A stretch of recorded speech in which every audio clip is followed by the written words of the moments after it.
ស្ដីបងប្អូនអរគ្នាតោះយើងទៅលេងសង្ក្រាន្តបាត់ដំបងជាមួយខ្ញុំហើយបងប្អូនមើលទស្សនវិជ្ជាថ្ងៃទី1សង្ក្រាន្តបាត់ដំបងភ្លៀងមែនតើខ្លាំងមែនតើភ្លៀងនេះខ្ទង់ម៉ោង 2ហើយខ្ញុំធ្វើដំណើរឲ្យជិះម៉ូតូទៅនៅតាមដងផ្លូវមើលទស្សនវិជ្ជាគឺភ្លៀងខ្លាំងមែនតើហើយទីទៀតនេះយើងជួបគ្នានៅសង្ក្រាន្តបាត់ដំបងហើយយើងទៅមើលទស្សនវិជ្ជាតើសម្បូរមនុស្សទៅលេងច្រើនប៉ុណ្ណាដែរអូខេបងប្អូនអញ្ចឹងបន្តិចទៀតចាំយើងជួបគ្នាចាំមើលទស្សនវិជ្ជាតាមផ្លូវសិនទៅពងភ្លៀងហើយឥឡូវនេះយើងបានចូលដល់ទីក្រុងបាត់ដំបងហើយមកដល់ចិត្តដល់ដៃ8គឺមានទឹកលិចខ្លះដែរហើយយើងចូលមកដល់ក្រុងនេះមានបាក់ដាំឈើតិចតួចចិត្តសង្ក្រាន្តនៅតាម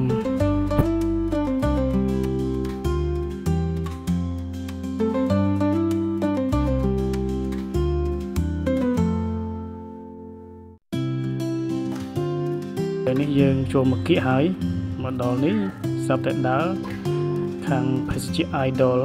ដាក់មកត្រជាក់អូពេលនេះគឺត្រជាក់មែនតើក៏ដាក់តកត្រជាក់អូខេយើងឃើញលឹមហើយគឺនៅខាងមុខវាមានអីក្រីហ្នឹងគឺការប្រគំតន្ត្រីយ៉ាងសប្បាយបាទពេលនេះឥឡូវយើងមកដល់កន្លែងលេងទឹកហើយបាទហើយរូបថតនេះគឺយើងមានឃើញអាដាមសុកលូគាត់បានអញ្ជើញចូលរួមកម្មវិធីសង្ក្រាន្តដែរ concert នៅវិមានឯករាជ្យហើយមើលការរៀបចំគឺស្រស់ស្អាតមែនតើរួមទៅនៅចិត្តមាត់ស្ទឹងតែម្ដងគឺមានពីងទឹកមានការបាញ់ទឹកគឺហើយមានមនុស្សច្រើនមែនតើនិយាយរួមទៅគឺសប្បាយរីករាយតែម្ដងសង្ក្រាន្តឆ្នាំថ្ងៃទី1នេះ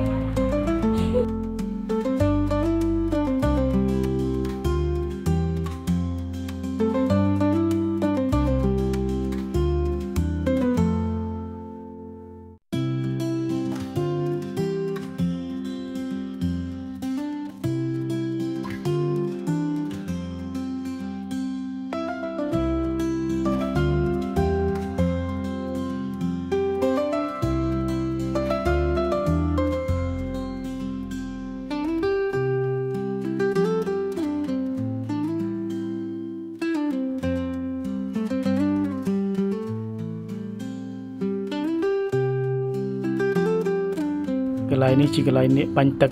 តែមិនដឹងថាអូយ៉ាងណាពេញលេងមកក្នុងនេះបងប្អូននេះកន្លែងនេះបាញ់ទឹកសិតតែក្មេងស្រាចាស់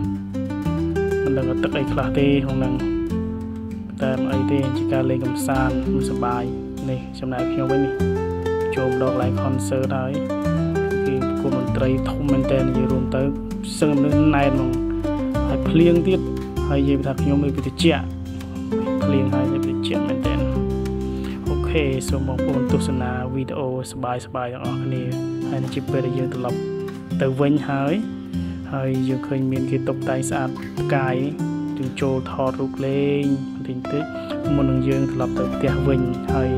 នេះគឺជាតាមទស្សនវិជ្ជានៅតាមមាត់ស្ទឹងដែលខ្ញុំត្រឡប់ទៅផ្ទះវិញគឺគិតថាល្ងាចណាស់ហើយយើងត្រឡប់ទៅផ្ទះហើយជាទស្សនវិជ្ជានៅតាមវិមានឯករាជ្យហើយនឹងតាមផ្លូវចិញ្ចើមផ្លូវដែលយើងដើរតាមមាត់ស្ទឹងនេះគឺយើងឃើញការតុបតែងគឺស្អាតមែនតើហើយមើលគាត់ទឹកឡើងថ្លាឆ្វង់តែម្ដងបងប្អូនខៀវហើយនៅហ្នឹងបងប្អូនអាចជួលទូកកំសាន្តបានឃើញកូនទូកជាកំសាន្តសិនជាបង